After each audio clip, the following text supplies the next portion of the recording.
Good morning, everybody. Is it live? Can you hear me? I'll speak a little louder. I'm Lucy Lynch. I'm from the University of Oregon. Welcome to Eugene. I have some really short remarks.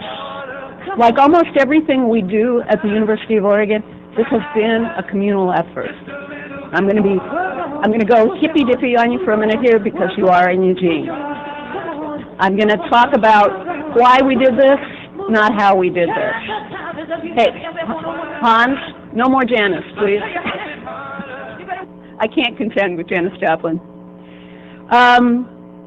In order to say why we did this, I'm going to reference the great 60s philosopher Kurt Vonnegut. In his book, Cat's Cradle, he posited something he called the carafe. The carafe was a team of people who do a great work, even though they don't know what they're doing. The University of Oregon Computing Center is a carafe. NANOG is a carafe. There's an overlap between those two.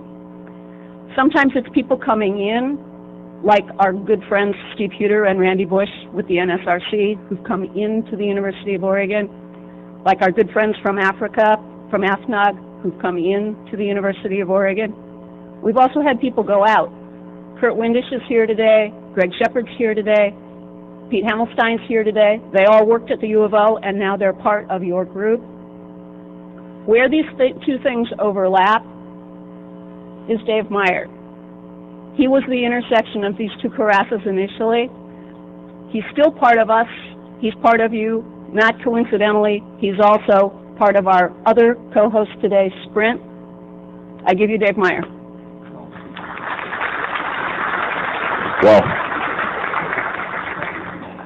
Wow. That's not fair. I can't even type anymore. All right, so I have something much more lame than that. Okay, I don't know how this is going to work. So Lucy did the welcome. That was really nice, Lucy. And I just wanted, my job here was really to do the hosts network thing, so that's what I'm going to do right now. First, I wanted to welcome you all. Lucy did such a great job of that, so I'm not going to do that anymore. So I'm just going to go right and tell you what the network's about here, because that's my job. Basically, there's a lot of fancy pictures out on Lucy's website of what's there, and Randy was giving me a hard time about not having any, but I just thought, I'm not very good with fancy pictures, but somebody was, and they made these, and that was Joel, of course. And Joel also made a really nice map of where all the access points are, so you can see the coverage in the hotel, which is on that. And by the way, these are all on whatever my website there is. So if you want them, just go there. So that's where all the access points are. That's a really nice map because it tells you where there's going to be coverage. Which, by the way, Joel, great job. It's almost everywhere. There's some monitoring stuff that Carlos did. That's up here. Is that up yet, Carlos? Where we are? Is it up? It's supposed to be on that site. And all of the information is probably much better collected by Lucy than I, and so that's where it is. So just get on Lucy's stuff on her site, and you'll see all this stuff.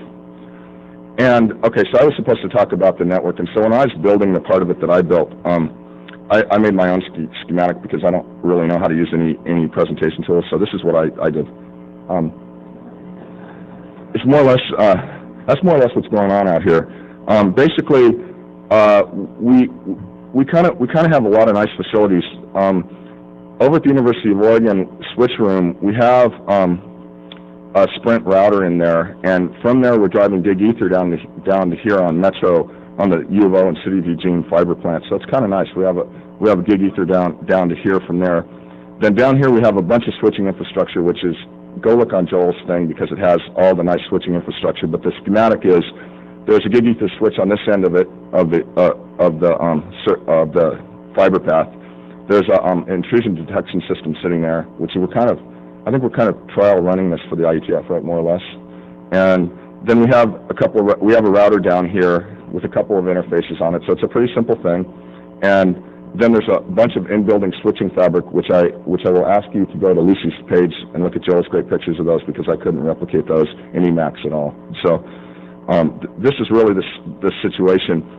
And the router down here is kind of a nice thing because since we owned all the facilities between here and the university, we could pair it up with whoever was out there. So it's paired with Sprint. It's paired, and of course we were using the NANOG address space in AS for that, which is 236. And it's paired with my house and U of O and Abilene because we wanted to put some. Well, I had to debug it.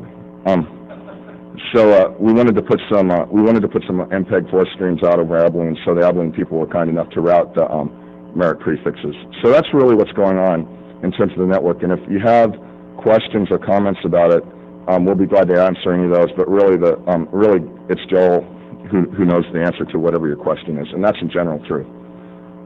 Not even networks, just in general. So that's more or less the 10,000 mile view of the network.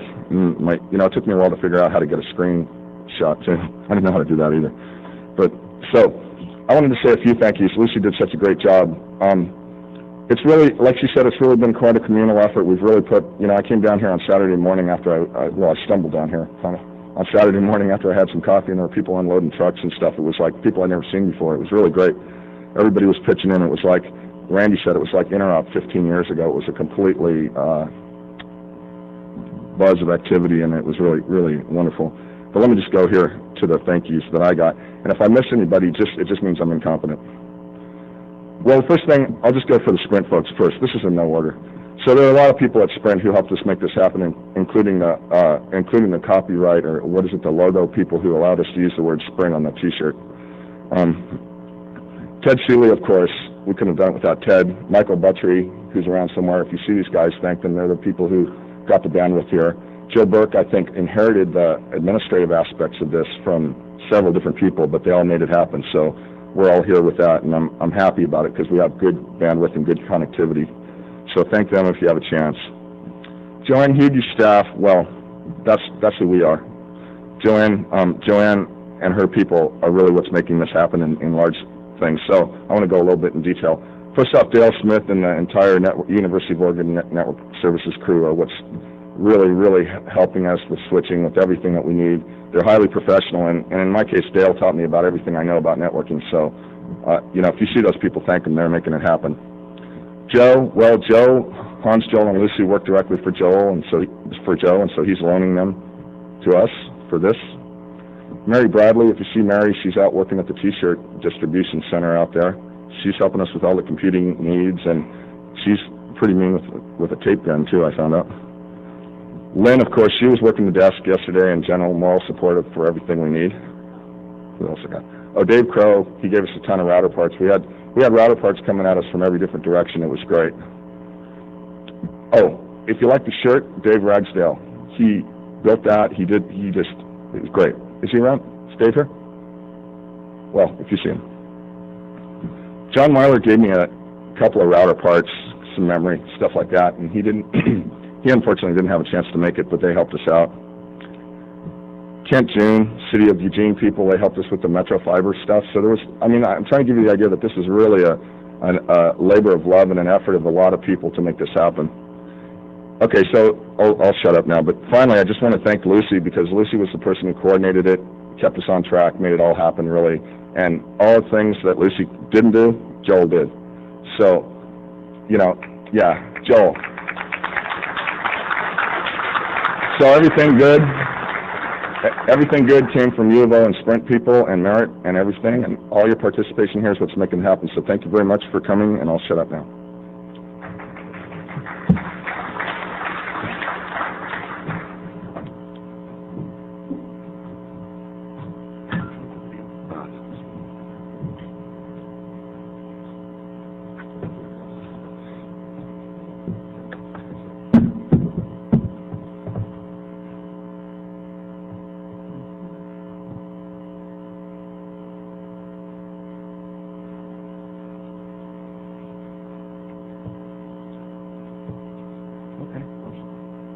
Motion 5? Okay.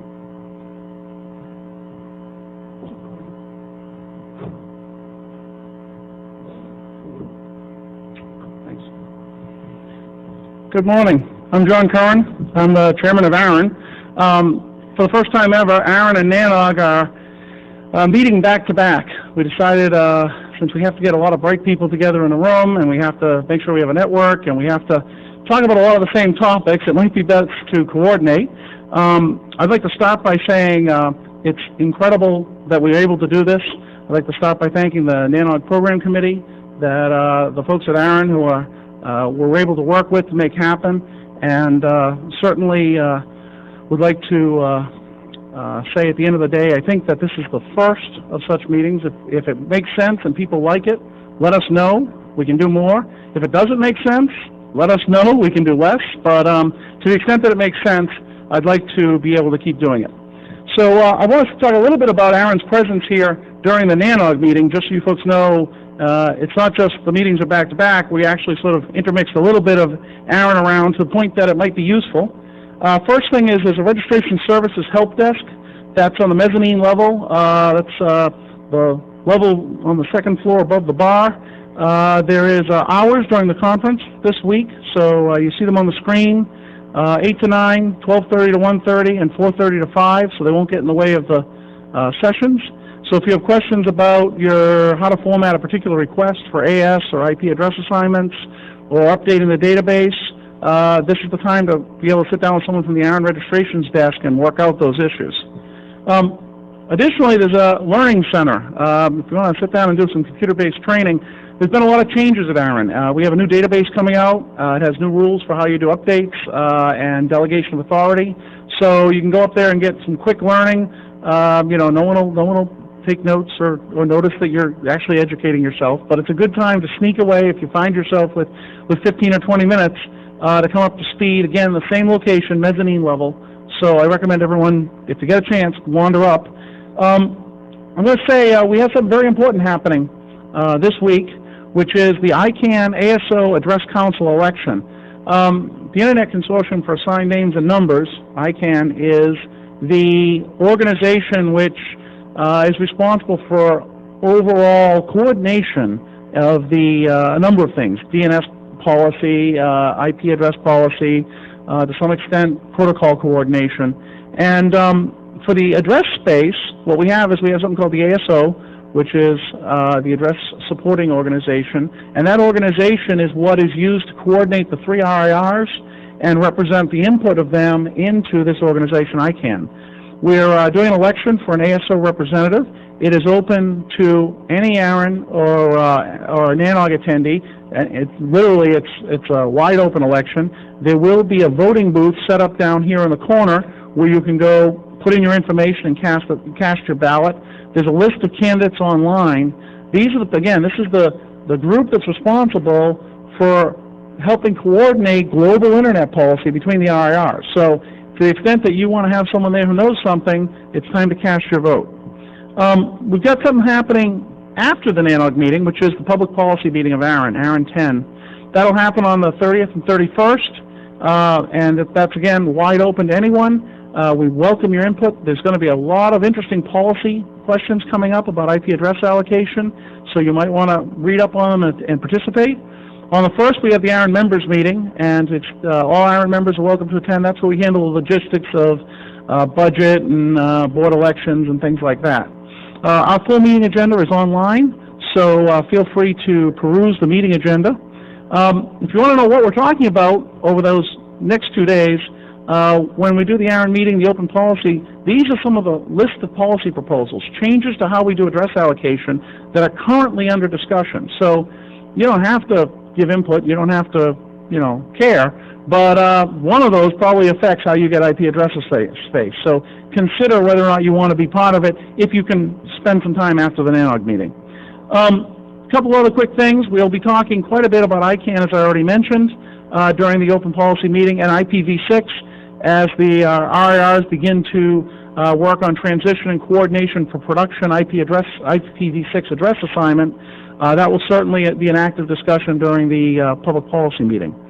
I think it's great, again, that we've been able to put these meetings back to back, but we are interested in your feedback. I'd like to thank everyone for just for being here and being able to be part of the process. I'd also like to give thanks, in particular again, to the NANOG Program Committee that allowed this to happen. And at this time, I'd like to turn it over to the person who made it all possible on the merit side, which is Susan Harris, the NANOG Program Coordinator.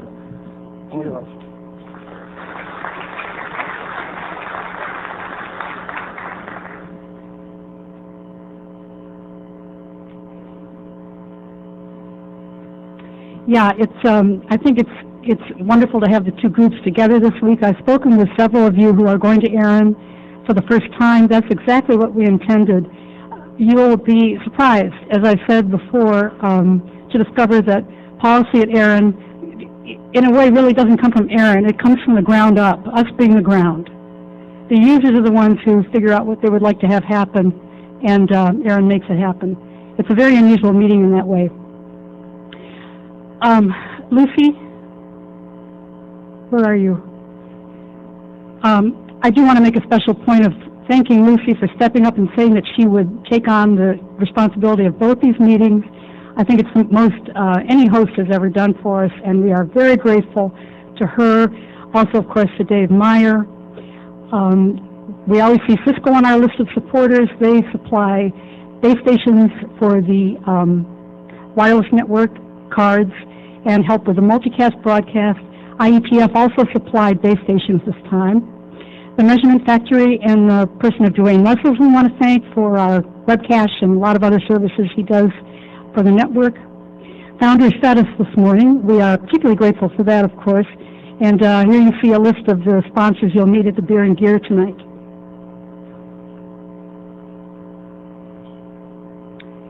So here's where we are today. I think it's probably a little higher than 5:30 actually. We're up a little bit from our last two meetings, as you can see. About 8 NAPs are represented and about 16 schools, colleges, universities. And as always, the numbers of people who are coming from outside the U.S. and Canada continues to grow. I'm getting over a cold. Did you notice? Wait till you hear me tomorrow morning. We'll really be thrilled. I want to thank Ren Nolan and Jared Mauk, who gave me some of the ideas for looking at these attendance numbers. As you can see, just about 4 to 1 people from commercial outfits outnumbering those of us who are from nonprofits. I think that's pretty typical for the meeting. A good 2 to 1 ISPs over vendors. Not that I see us as competing or different or anything. And then we have other. I'm an other. I'm from Merit Network, which is a nonprofit in Ann Arbor. So other others are government, other R&E, consulting, and so on.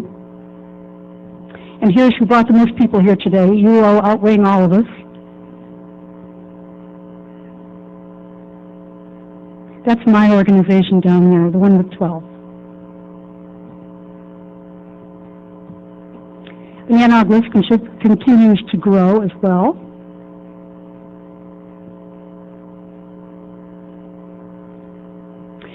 We being NANOG, were one of the first meetings to ever be broadcast in real video.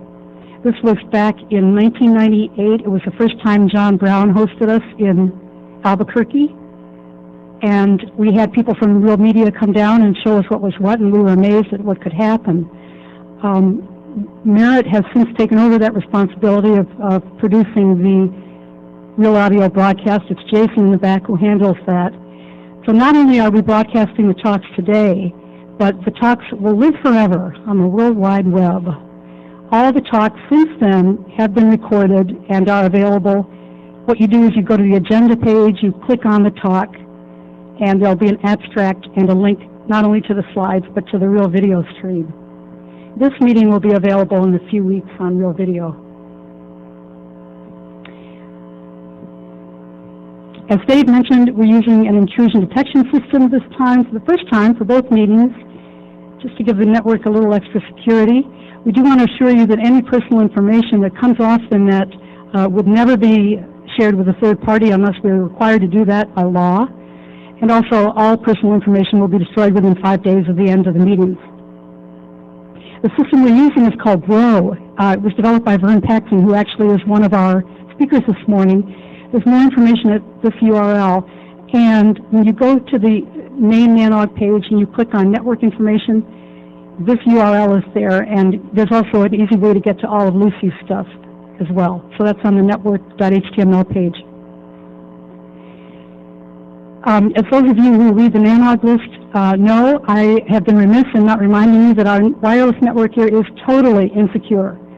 Anything you put over the net in plain text could be easily grabbed by someone with very simple tools, and they will magically know your password.